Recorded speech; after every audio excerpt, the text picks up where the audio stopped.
sure that we invest in the people who, in fact, need the help. People out there need help. But why didn't you do it over the last 25 years? Because you weren't president. Because you weren't president screwing things up. You were a senator. And You're by the way, worst you were president America has ever had. Hey, Come Joe, on. let me just tell you, Joe. I've done more in 47 months. I've done more than you've done in 47 years, Joe. We've done things that you never even thought of doing, including fixing the broken military that you gave me, including taking care of your vets. Mr. President, we're talking about the economy. I'd like to ask you about your plans going forward because, Mr. Vice President, your economic plan, if you were to be elected president, focuses a lot on big government, big taxes, big spending. I want to focus first on the taxes. You propose more than $4 trillion over a decade in new taxes on individuals making more than $400,000 a year and on corporations. President Trump says that that kind of an increase in taxes is going to hurt the economy as it's just coming out of a recession. Well, just take a look at what the analysis done by Wall Street firms. Points out that my economic plan would create 7 million more jobs than his in 4 years, number one. And number two, it would create an additional $1 trillion in economic growth because it would be about buying American.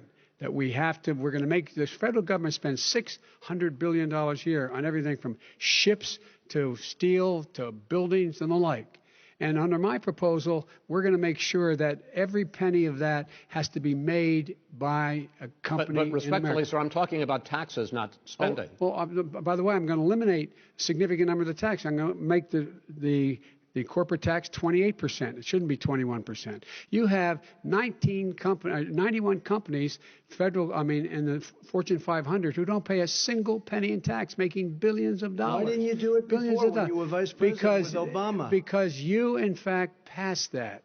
That was your tax proposal. I got it done. And you know what happened? Yeah, you got it done. Our economy boomed like it's never boomed. The economy is busted. Let me finish. Mr. President, let me pick up on that. You would continue your free market approach, lower taxes, more deregulation, correct? Not lower taxes for American people. Excuse me. But in Obama's, you talk about the economy booming, it turns out that in Obama's final 3 years as president, more jobs were created, 1.5 million more jobs than in the first 3 years of your presidency. They had the slowest recovery economic recovery since 1929. It was the slowest recovery. Also, they took over something that was down here. All you had to do is turn on the lights and you pick up a lot. But they had the slowest economic recovery since 1929. Let me tell you about the stock market. When the stock market goes up, that means jobs. It also means 401ks. If you got in, if you ever became president with your ideas, you want to terminate my taxes, I'll tell you what, you'll lose half of the companies that have poured in here will leave, and plenty of companies that are already here, they'll leave for other places. They will leave, and you will have a depression, the likes of which you've never seen. Look, we inherited the worst recession short of a depression in American history. I was asked to bring it back. We were able to have an economic recovery that created the jobs you're talking about. We handed him a booming economy. He blew it. It wasn't booming. He blew it. It wasn't booming. It was the weakest recovery since 1929. Is it fair to say he blew it when there was record low unemployment before COVID? Yeah, but because what he did, even before COVID, manufacturing went in the hole. Excuse me, Chris. Wait. Number two. Chris. Number three. They said it would take. No, you're on number two. No. Chris. They said it would take a miracle to bring back manufacturing. I brought back 700,000 jobs. They brought back nothing. They gave up on manufacturing. Part of my standard fare. I'm the guy that brought back the automobile industry. All right, let him. We brought back. I was asked to bring back Chrysler and General Motors. We brought them back right here in the state of Ohio and Michigan. He blew it. They're gone. He blew it. And in fact, they're going. Ohio had the best year it's ever had last year. Michigan had the best year they've ever had. That is not true. Many car companies came in from Germany, from Japan, went to Michigan, went to Ohio. They're not having. And they didn't come in with you. Mr. Vice President, go ahead. And so you take a look at what he's actually done. He's done very little. His trade deals are the same way. He talks about these great trade deals. You know, he talks about the art of the deal. China's perfected the art of the steal. We have a higher deficit with China now than we did before. We have the highest trade deficit with Mexico. China ate your lunch, down 18%. China ate your lunch, Joe, and no wonder your son goes in and he takes out billions of dollars. Takes out billions of dollars to manage. He makes millions of dollars. And also, while we're at it, why is it, just out of curiosity, the mayor of Moscow's wife gave your son $3.5 million. What did he do to deserve it? What did he do with Burisma to deserve $183,000? None of that is true. Let him answer. None of that is true. Oh, really? Totally, he didn't get $3.5 million? Mr. President, Mr. President, please. Totally discredited. Totally discredited. And by the way, well, wait, he didn't get $3.5 million, Joe? Mr. Vice, he got $3.5 million. It is not true. Oh, really? Mr. President, it's an open discussion, please. It's a fact. Well, you have raised an issue. Let the Vice President answer. Discredited. Did Burisma pay him $183,000 a month with no experience in energy? Mr. President, my son did nothing wrong at Burisma. I think he did. Mr. President, let him answer. He doesn't want to let me answer because he knows I have the truth. His position has been totally, thoroughly discredited. By who? And you the media? By everybody. Well, by the media, by our allies, by the World Bank, by everyone has discredited. Matter of fact, even the people who testified under oath. So let me ask you this, Joe. No, go ahead, Mr. I'm listening to you. He got $3.5 million from Moscow. He testified under oath in his administration, said, I did my job and I did it very well. Oh, really? I did it honorably. I'd like to know who they are. Well, I'll give you the list of the people who testified. No, go ahead, sir. Sure, you've already fired most of them because they did a good job. Some people don't do a good job. With you, go ahead. Wait a minute. You get the final word, Mr. Well, it's hard to get any word in with this clown. Excuse me. Hey, let me just tell you. No. Mr. President. $3.5 million, Joe. That is simply Why did he deserve $3.5 million from Moscow? Look, here's the deal. We want to talk about families and ethics. I don't want to do that. I mean, his family we could talk about all night. His family's already... My family lost a fortune by coming down and helping us with government. And that's such a... Mr. President. Every single one of them lost a fortune. This is not about my family or his family. It's about your family, the American people. He doesn't... That's not true. It doesn't want to talk about what you need. You, the American people. It's about you. That's what we're talking about here. All right, that's the end of the segment. We're moving on. He didn't take them. Well, Vice President, no. Can I be honest? It's a very important question. Try to be honest. He stood up. No, the answer to the question is no. Ukraine. No, sir. With $1 billion, if you that get rid is of absolutely you know what, you're not true. You're going to have true, gentlemen. I hate to raise my voice, but it seems to be. Why should I be different than the two of you? So here's the deal. Good point. We have 6 segments. We have ended that segment. We're going to go to the next segment. In that segment, you each are going to have 2 uninterrupted moments. In those 2 uninterrupted minutes, Mr. President, you can say anything you want. I'm going to ask a question about race, but if you want to answer about something else, go ahead. But I think that the country would be better served if we allowed both people to speak with fewer interruptions. I'm appealing to you, sir, to do that. Well, and him too. Well, frankly, you've been doing more interrupting than he has. That's all right, but he does plenty. Well, less than, sir, less than plenty. No, less than you have. Let's please continue on. The issue of race. Vice President Biden, you say that President Trump's response to the violence in Charlottesville 3 years ago, when he talked about very fine people on both sides, was what directly led you to launch this run for president. Oh, yeah, sure. President Trump, you have often said that you believe you have done more for black Americans than any president, with the possible exception of Abraham Lincoln. My question for the two of you is, why should voters trust you rather than your opponent to deal with the race issues facing this country over the next 4 years? Vice President Biden, you go first. It's about equity and equality. It's about decency. It's about the Constitution. And we have never walked away from trying to require equity for everyone, equality for the whole of America. But we've never accomplished it. But we've never walked away from it like he has done. It is true. The reason I got in the race is when those people, close your eyes, remember what those people look like coming out of the fields carrying torches, their veins bulging, just spewing anti-Semitic bile, and accompanied by the Ku Klux Klan. A young woman got killed.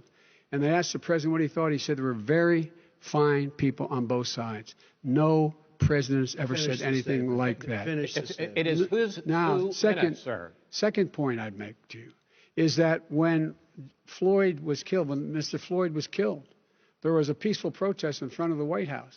What did he do? He came out of his bunker, had the military use tear gas on him so he could walk across to a church and hold up a Bible. And then what happened after that? The bishop of that very church said that it was a disgrace. The general who was with him said all he ever wants to do is divide people, not unite people at all. This is a president who has used everything as a dog whistle to try to generate racist hatred, racist division. This is a man who, in fact, you talk about helping African Americans. 1 in 1,000 African Americans has been killed because of the coronavirus. And if he doesn't do something quickly, by the end of the year, 1 in 500 will have been killed. 1 in 500 African Americans. This man is a savior of African Americans. This man cares at all. This man's done virtually nothing. Look, the fact is that you have to look at what he talks about. You have to look at what he did. And what he did has been disastrous for the African American community. So, President Trump, you have 2 minutes. Why should Americans trust you over your opponent to deal with racism? he did a crime bill, 1994, where you call them super predators, African Americans, the super predators, and they've never forgotten it. They've never forgotten it, Joe. No, sir, it's his 2 minutes. So you did that, and they call you a super predator, and I'm letting people out of jail now that you have treated the African American population community, you have treated the black community about as bad as anybody in this country. You did the 1990, and that's why, if you look at the polls, I'm doing better than any Republican has done in a long time, because they saw what you did. You call them super predators, and you've called them worse than that, because you look back at your testimony over the years, you've called them a lot worse than that. As far as the church is concerned, and as far as the generals are concerned, we just got the support of 250 military leaders and generals, total support. Law enforcement, almost every law enforcement group in the United States. I have Florida, I have Texas, I have Ohio, I have Portland. The sheriff just came out today and he said, I support President Trump. I don't think you have any law enforcement. You can't even say the word law enforcement, because if you say those words, you're going to lose all of your radical left supporters.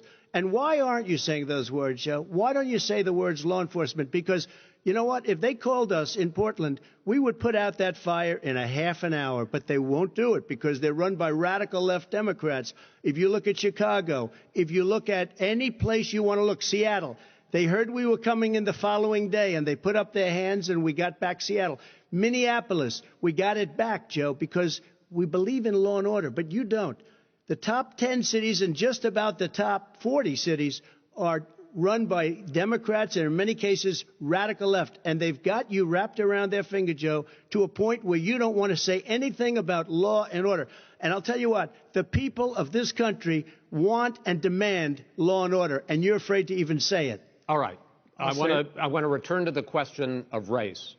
Vice President Biden, after the grand jury in the Breonna Taylor case decided not to charge any of the police with homicide, you said it raises the question, quote, whether justice could be equally applied in America. Do you believe that there is a separate but unequal system of justice for blacks in this country? Yes, there is. There's systemic injustice in this country, in education and work and in law enforcement and the way in which it's enforced. But look, the vast majority of police officers are good, decent, honorable men and women. They risk their lives every day to take care of us. But there are some bad apples. And when they occur, when they find them, they have to be sorted out. They have to be held accountable. They have to be held accountable. And what I'm going to do as President of the United States is call together an entire group of people at the White House, everything from the civil rights groups to the police officers, to the police chiefs, and we're going to work this out. We're going to work this out. So we change the way in which we have more transparency in when these things happen. These cops aren't happy to see what happened to George Floyd. These cops aren't happy to see what happened to Breonna Taylor. Most don't like it. But we have to have a system where people are held accountable. And by the way, violence in response is never appropriate. Never appropriate. Peaceful protest is. Violence is never appropriate. All right. What is peaceful protest? When they run through the middle of the town and burn down your stores and kill people all over the place, that and you is say not peaceful protest? President Trump, No, it's I'm not asking. but you say it is. President Trump, I'd like to continue with the issue of race. Please. I promise we're going to get to the issue of law and order in a moment. Fine. This month, your administration directed federal agencies to end racial sensitivity training that addresses white privilege or critical race theory. Why did you decide to do that, to end racial sensitivity training? And do you believe that there is systemic racism in this country, sir? I ended it because it's racist. I ended it because a lot of people were complaining that they were asked to do things that were absolutely insane, that it was a radical revolution that was taking place in our military, in our schools, all over the place, and you know it, and so does everybody else. And he would know. What is radical about racial sensitivity training, sir? If you were a certain person, you had no status in life. It was sort of a reversal. And if you look at the people, we were paying people hundreds of thousands of dollars to teach very bad ideas and, frankly, very sick ideas. And really, they were teaching people to hate our country. And I'm not going to do that. I'm not going to allow that to happen. We have to go back to the core values of this country. They were teaching people that our country is a horrible place, it's a racist place, and they were teaching people to hate our country. And I'm not going to allow that to happen. Vice President Biden? Nobody's doing that. He's the racist. You just don't know. Here's the deal. I know a lot more about this than he does. Let him finish. The fact is that there is racial insensitivity. People have to be made aware of what other people feel like, what insults them, what is demeaning to them. It's important to people know. They don't want to. Many people don't want to hurt other people's feelings, but it makes a big difference. It makes a gigantic difference in the way a child is able to grow up and have a sense of self-esteem. It's a little bit like how this guy and his friends look down on so many people. They look down their nose on people like Irish Catholics like me and grew up in Scranton. They look down on people who don't have money. They look down on people who are of a different faith. They look down on people who are a different color. In fact, we're all Americans. The only way we're going to bring this country together is bring everybody together. There's nothing we cannot do if we do it together. We can take this on and we can defeat racism in America. President Trump, sir. During the Obama-Biden administration, there was tremendous division. There was hatred. You look at Ferguson. You go to many places. Look at Oakland. Look what happened in Oakland. Look what happened in Baltimore. Look what happened. Frankly, it was more violent than what I'm even seeing now. Oh, my but Lord. The reason is that ridiculous. the Democrats that run these cities ridiculous. don't want to talk like you about law and order. Violent and you crime, still haven't mentioned. violent Are you crime. in favor of law and order? I'm in favor of law. You follow it. Are you in favor of law and order? Go yes, ahead. I'm in favor. You asked a question. Let him finish. Law and order. Law and order. Let him answer. Law and order with justice, where people get treated fairly. Okay. And the fact of the matter is, violent crime went down 15% in our administration. All right. It's gone up on his watch. Went down much more in ours. All right, we're now. Mr. President, you're going to.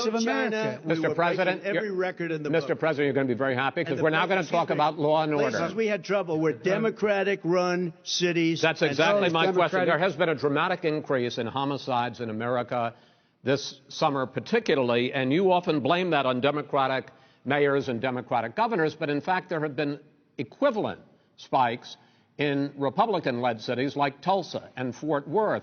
So the question is this really a party issue? I think it's a party issue. You can bring in a couple of examples, but if you look at Chicago, what's going on in Chicago, where 53 people were shot and 8 died shot. If you look at New York, where it's going up like nobody's ever seen anything, the numbers are going up 100, 150, 200%. Crime. It is crazy what's going on. And he doesn't want to say law and order because he can't, because he'll lose his radical left supporters. And once he does that, it's over with. But if he ever got to run this country, and they ran it the way he would want to run it, we would have our suburbs would be gone. By the way, our suburbs would be gone, and you would see problems like you've never seen. He would know a suburb unless he took a wrong turn. Oh, I know suburbs. He would not. So much Wait a minute. I was raised in the suburbs. This is not 1950. All these dog whistles and racism don't work anymore. Suburbs are by and large integrated. There's many people today driving their kids to soccer practice and/or to black and white and Hispanic in the same car as there have been any time in the past. What really is a threat to the suburbs and their safety is his failure to deal with COVID. They're dying in the suburbs. His failure to deal with the environment. They're being flooded. They're being burned out because his refusal to do anything. That's why the suburbs are in trouble. I do want to talk about this issue of law and order, though. And in the joint recommendation that came from the Biden-Bernie Sanders task force, you talked about, quote, reimagining policing. Yeah. First of all, what does reimagining policing mean, and do you support? It means. Let me, if I might finish the question. What does reimagining policing mean, and do you support the Black Lives Matter call for community control of policing? Look, what I support is the police having the opportunity to deal with the problems they face. And I'm totally opposed to defunding the police officers. As a matter of fact, local police, the only one defunding it, his budget calls for a $400 million cut in local law enforcement assistance. They need more assistance. They need, when they show up for a 9/11 call, to have someone with them as a psychologist or psychiatrist to keep them from having to use force and be able to talk people down. We have to have community policing like we had before, where the officers get to know the people in the communities. That's when crime went down. It didn't go up, it went down. And so we have to be engaged. That's not what they're talking about, Chris. That's not what they're talking about. He's talking about defunding the police. That is not true. He doesn't have any law support. Look, he has no law enforcement support. That's not true. Almost nothing. Look. Oh, really? Who do you have? Name one group that supports you. Name one group that came out and supported you. Go ahead. Look, think. We have time. We don't have time to do anything. Think about it.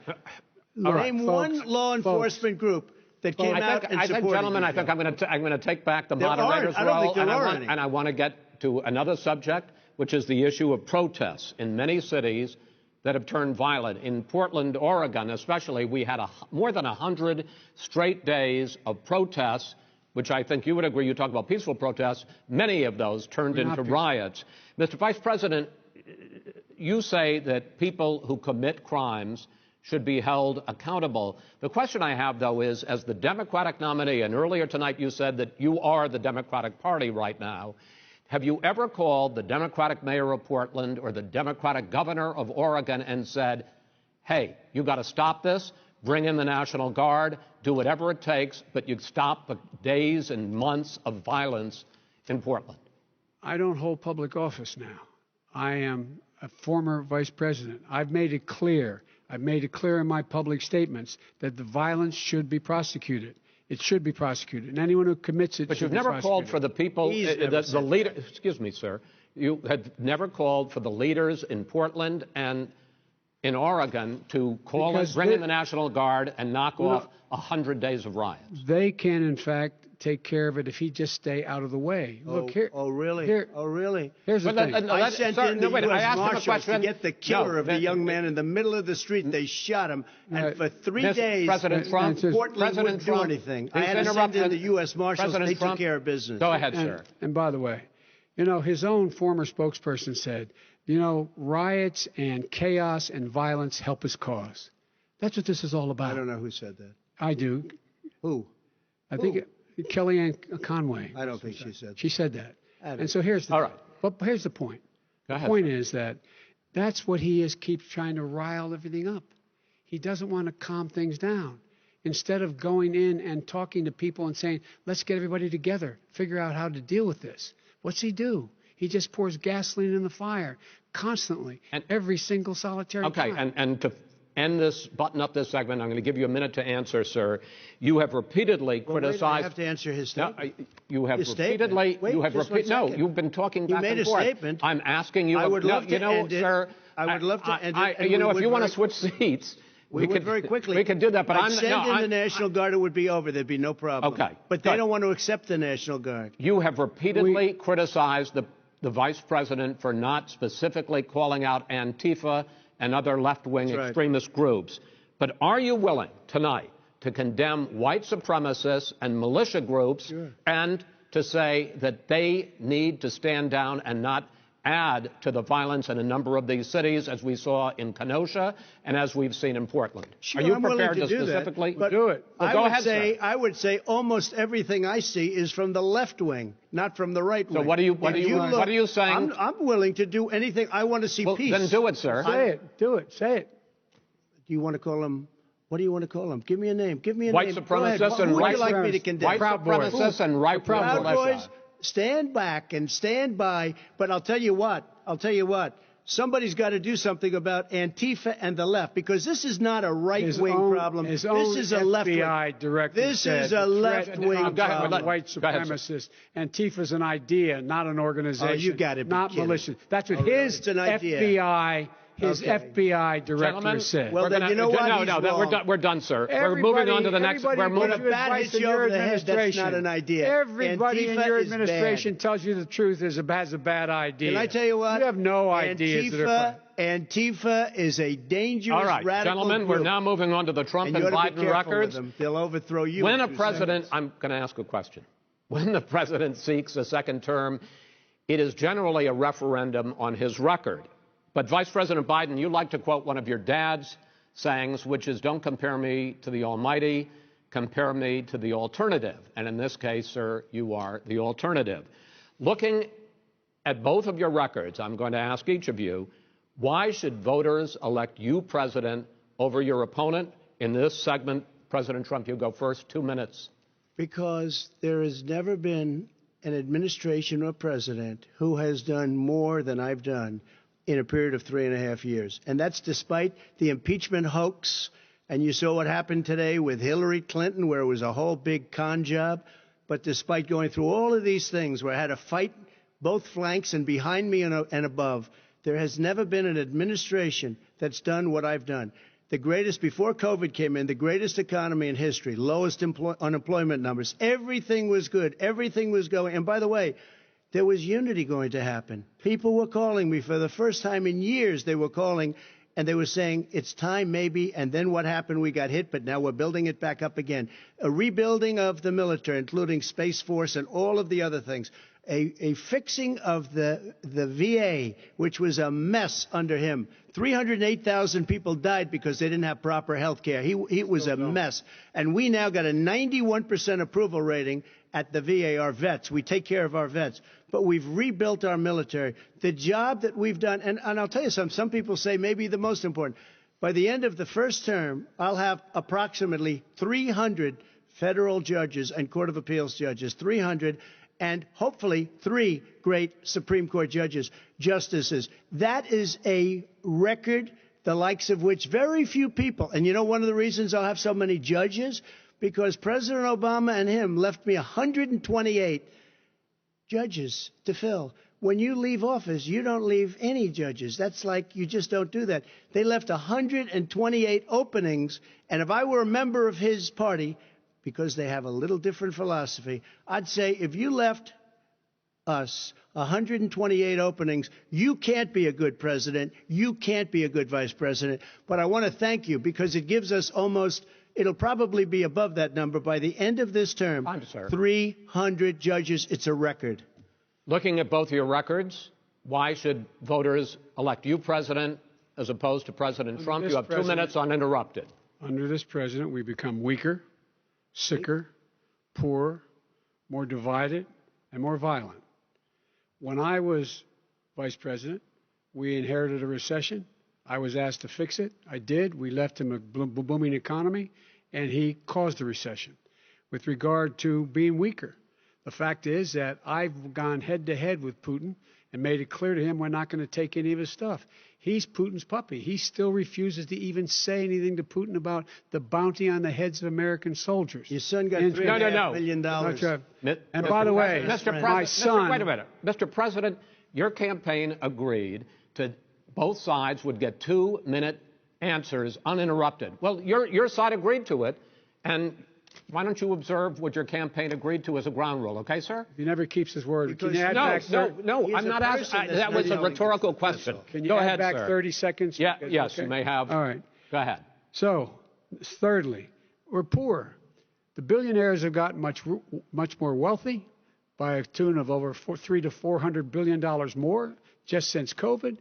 You in the home, you got less. You're in more trouble than you were before. In terms of being more violent, when we were in office, there were 15% less violence in America than there is today. He's president of the United States. It's on his watch.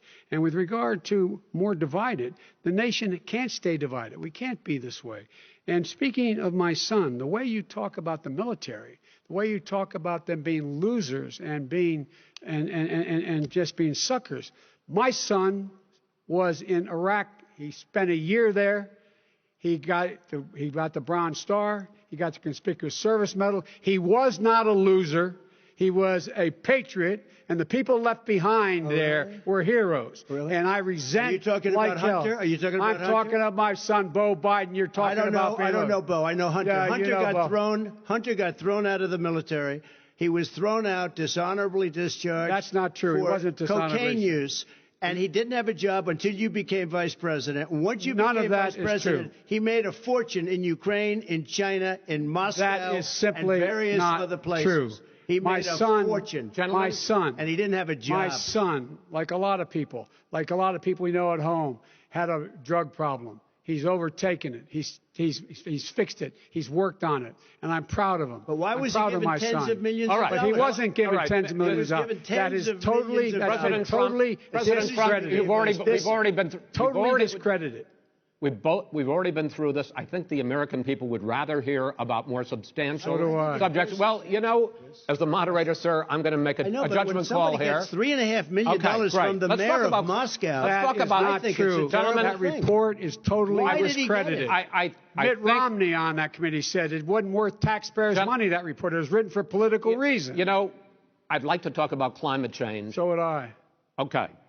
The forest fires in the West are raging now. They have burned millions of acres. They have displaced hundreds of thousands of people. When state officials there blame the fires on climate change, Mr. President, you said, I don't think the science knows. Over your 4 years, you have pulled the U.S. out of the Paris Climate Accord. You have rolled back a number of Obama environmental records. What do you believe about the science of climate change? And what will you do in the next 4 years to confront it? I want crystal clean water and air. I want beautiful, clean air. We have now the lowest carbon. If you look at our numbers right now, we are doing phenomenally. But I haven't destroyed our businesses. Our businesses aren't put out of commission. If you look at the Paris Accord, it was a disaster from our standpoint. And people are actually very happy about what's going on because our businesses are doing well. As far as the fires are concerned, you need forest management in addition to everything else. The forest floors are loaded up with trees, dead trees that are years old, and they're like tinder, and leaves and everything else. You drop a cigarette in there, the whole forest burns down. You've got to have forest management. What do you believe? Got to have cuts. What do you believe about the science of climate change, sir? I believe that we have to do everything we can to have immaculate air, immaculate water, and do whatever else we can that's good. You know, we're planting 1 billion trees, the Billion Tree Project, and it's very exciting for a lot of people. You believe that human pollution, greenhouse gas emissions contributes to the global warming of this planet? I think a lot of things do, but I think to an extent, yes. But I also think we have to do better management of our forests. Every year, I get the call, California's burning. California's burning. If that was cleaned, if you had forest management, good forest management, you wouldn't be getting those calls. You know, in Europe, they have forest cities. They're called forest cities. They maintain their forests. They manage their forests. I was with the head of a major country. It's a forest city. He said, sir, we have trees that are far more, they ignite much easier than California. There shouldn't be that problem. I spoke with the governor about it. I'm getting along very well with the governor. But I said, you know, at some point, you can't every year have hundreds of thousands of acres of land just burned to the ground. That's burning down because of a lack of management. But, sir, if you believe in the science of climate change, why have you rolled back the Obama Clean Power Plan, which limited carbon emissions in power plants? Why have you relaxed? Because it was driving energy prices through the sky. Why have you relaxed fuel economy standards that are going to create more pollution from cars and trucks? Well, not really, because what's happening is the car is much less expensive and it's a much safer car, and you're talking about a tiny difference. And then what would happen, because of the cost of the car, you would have at least double and triple the number of cars purchased. We have the old slugs out there that are 10, 12 years old. If you did that, the car would be safer. It would be much cheaper by $3,500. In the case of California, they've simply ignored. No, but you would take a lot of cars rollback off the market because people would be able to afford a car. Now, and by the way, we're going to see how that turns out. But a lot of people agree with me, many people. The car has gotten so expensive because they have computers all over the place for an extra little bit of gasoline. And I'm okay with electric cars, too. I think I'm all for electric cars. I've given big incentives for electric cars. But what they've done in California is just crazy. Right. Vice President Biden, I'd like you to respond to the president's climate change record, but I also want to ask you about a concern. You proposed $2 trillion in green jobs. You talk about new limits, not abolishing, but new limits on fracking, ending the use of fossil fuels to generate electricity by 2035, and zero net emission of greenhouse gases by 2050. The president says a lot of these things would tank the economy and cost millions of jobs. He's absolutely wrong, number one. Number two, if in fact, during our administration, the Recovery Act, I was in charge, able to bring down the cost of renewable energy to cheaper than or as cheap as coal and gas and oil. Nobody's going to build another coal-fired plant in America. No one's going to build another oil-fired plant in America. They're going to move to renewable energy, number one. Number two, we're going to make sure that we are able to take the federal fleet and turn it into a fleet that's run on their electric vehicles. Making sure that we can do that, we're going to put 500,000 charging stations and all of the highways that we're going to be building in the future. We're going to build an economy that, in fact, is going to provide for the ability us to take 4 million buildings and make sure that they, in fact, are weatherized in a way that, in fact, they'll emit significantly less gas and oil because the heat will not be going out. There's so many things that we can do now to create thousands and thousands of jobs. We can get to net zero in terms of energy production by 2035. Not only not costing people jobs, creating millions of good paying jobs, not $15 an hour, but prevailing wage, by having a new infrastructure that, in fact, is green. And the first thing I will do, I will rejoin the Paris Accord. I will join the Paris Accord because with us out of it, look what's happening. It's all falling apart. And talk about someone who has no relationship with foreign policy. Brazil, the rainforests of Brazil are being torn down, are being ripped down. More carbon is absorbed in that rainforest than every bit of carbon that's emitted in the United States. Instead of doing something about that, I would be gathering up and making sure we had the countries of the world coming up with $20 billion and say, here's $20 billion. Stop tearing down the forest. And if you don't, then you're going to have significant economic consequences. What about the argument that President Trump basically says that you have to balance environmental interests and economic interests, and he's drawn his line? Well, he hadn't drawn a line. He still, for example, he wants to make sure that methane's not a problem. You can now emit more methane without it being a problem. Methane. This is a guy who says that you don't have to have mileage standards for automobiles that exist now. This is a guy who says that, well, the fact that it's all true. And here's the deal. He's talking about the Green New Deal, and it's not $2 billion or $20 billion, as you said. It's $100 trillion. I'm talking about where they want to rip down buildings and rebuild the building. No, it's the dumbest, most ridiculous. Where airplanes are out of business, where two-car systems are out, where they want to take out the cows too. That's not true either, right? This is a $100 trillion. That's more money than our country could make. in 100 years if we're not going the case. All right, let me destroy our because I country. actually wait a minute, sir. I actually have studied your plan, and it includes upgrading 4 million buildings, weatherizing 2 million homes over 4 years, building 1.5 million energy-efficient homes. So the question becomes, the president is saying, I think some people who support the president would say that sounds like it's going to cost a lot of money and hurt the economy. What it's going to do is going to create thousands and millions of jobs, good-paying jobs. But let him finish, sir.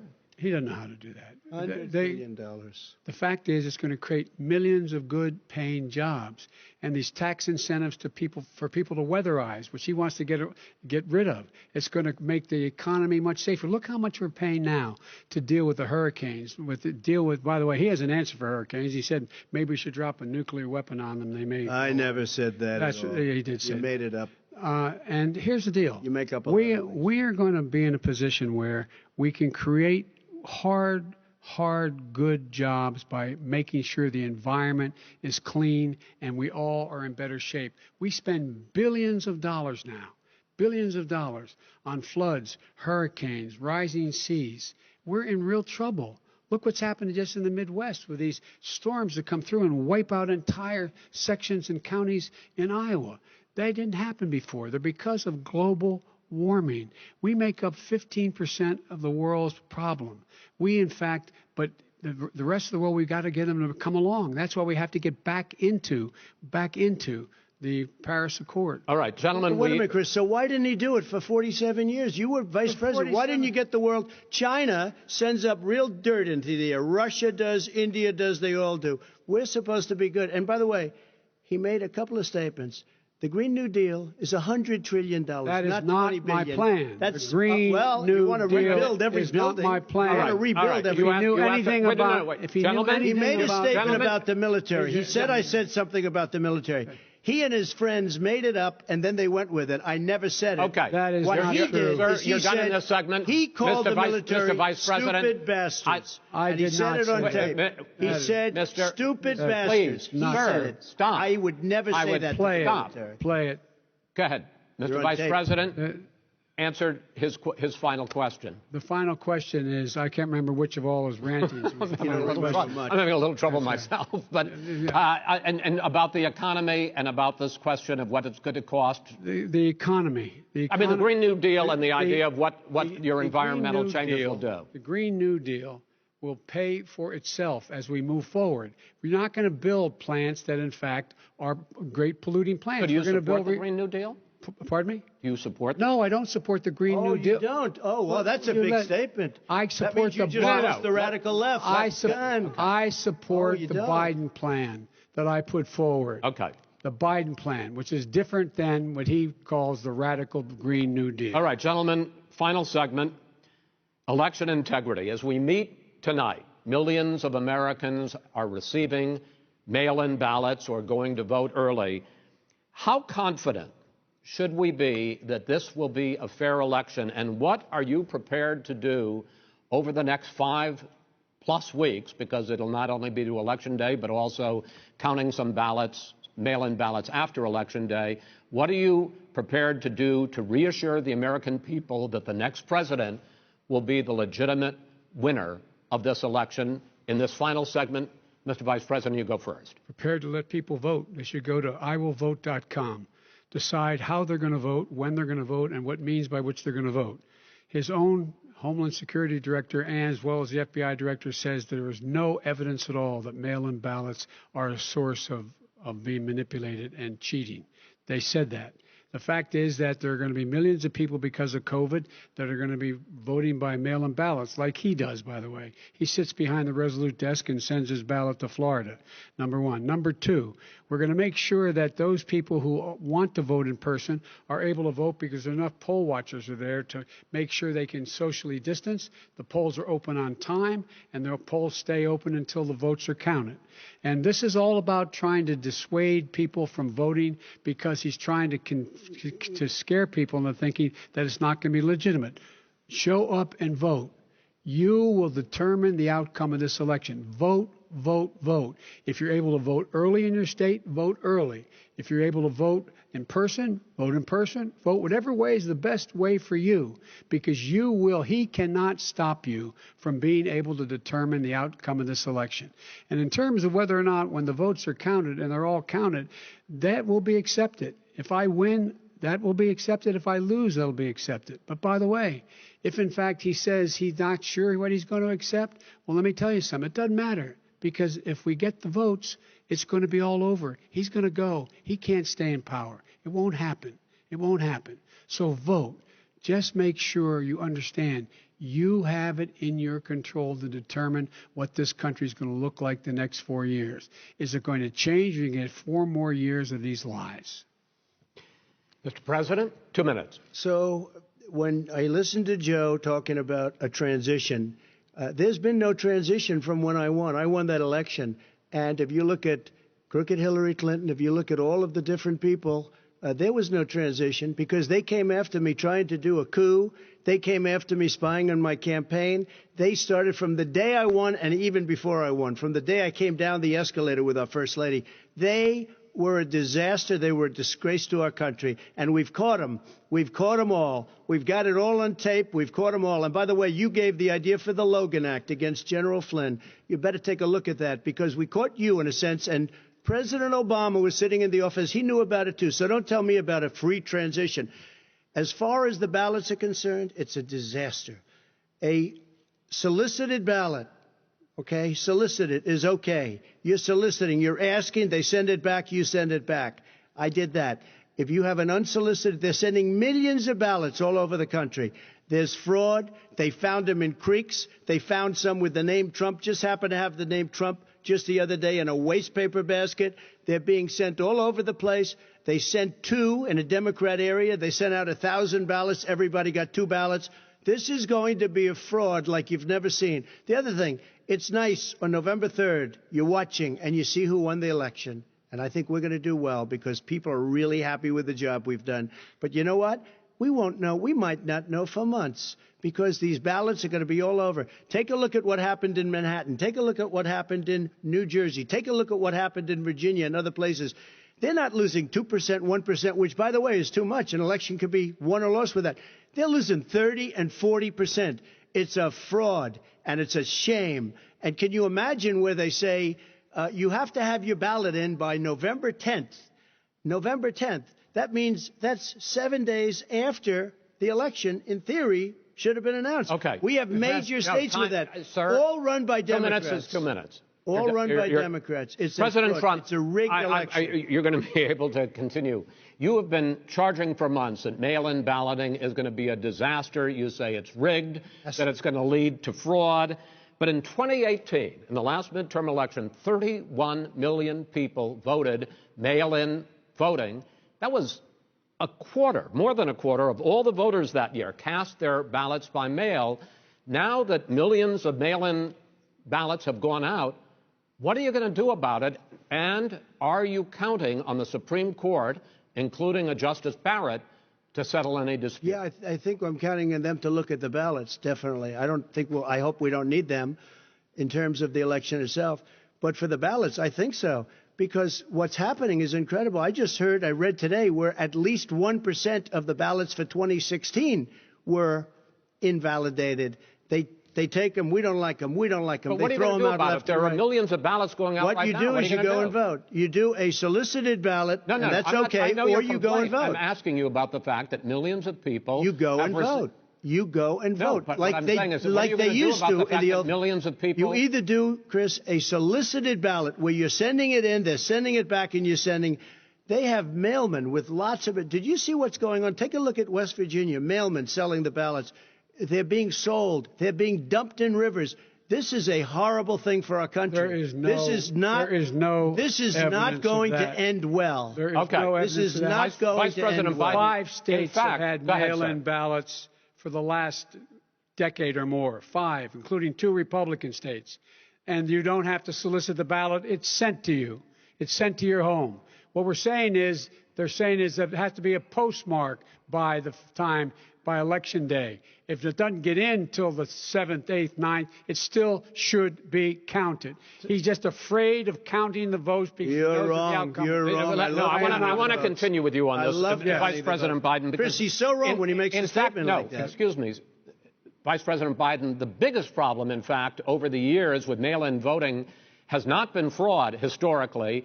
It has been that sizable numbers, sometimes hundreds of thousands of ballots are thrown out because they have not been properly filled out, or there is some other irregularity, or they missed the deadline. So the question I have is, are you concerned that the Supreme Court, with a Justice Barrett, will settle any dispute? I'm concerned that any court would settle this, because here's the deal.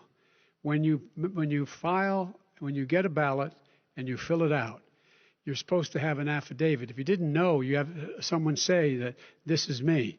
You should be able to, if in fact you can verify that's you before the ballot is thrown out, that's sufficient to be able to count the ballot because someone made a mistake and not dotting the correct I. Who they voted for, testify, say who they voted for, say it's you. That is totally legitimate.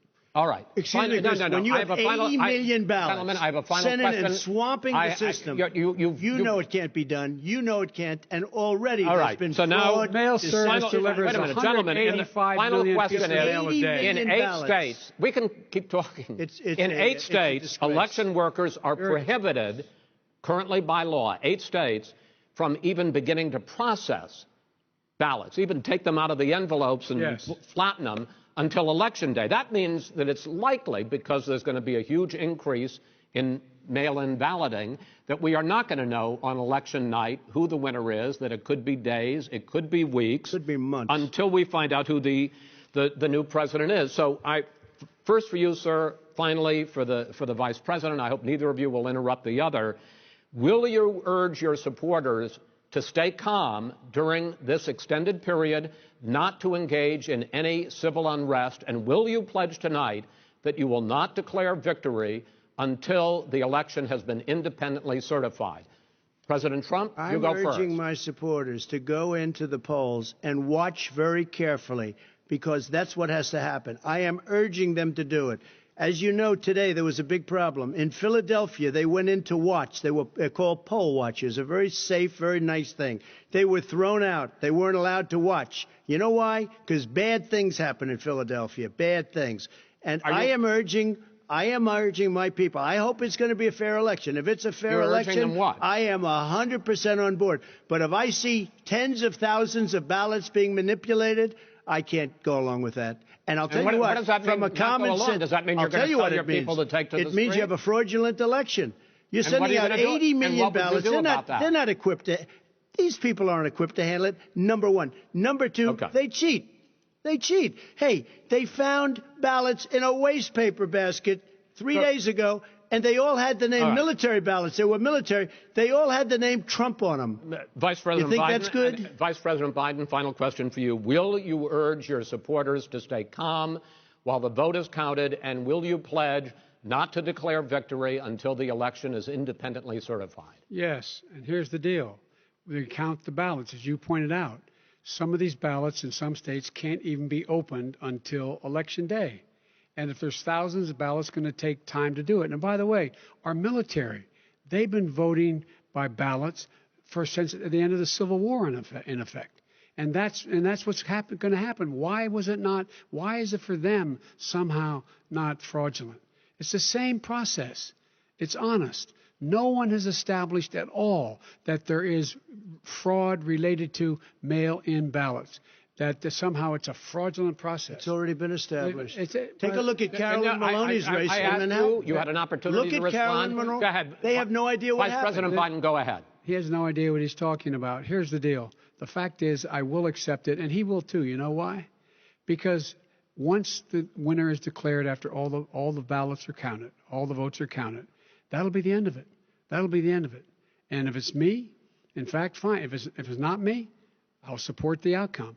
And I'll be a president not just for the Democrats. I'll be a president for Democrats and Republicans. And this guy, I want to see an honest ballot cut. Gentlemen, you say that's the end of it? This is the end of this debate.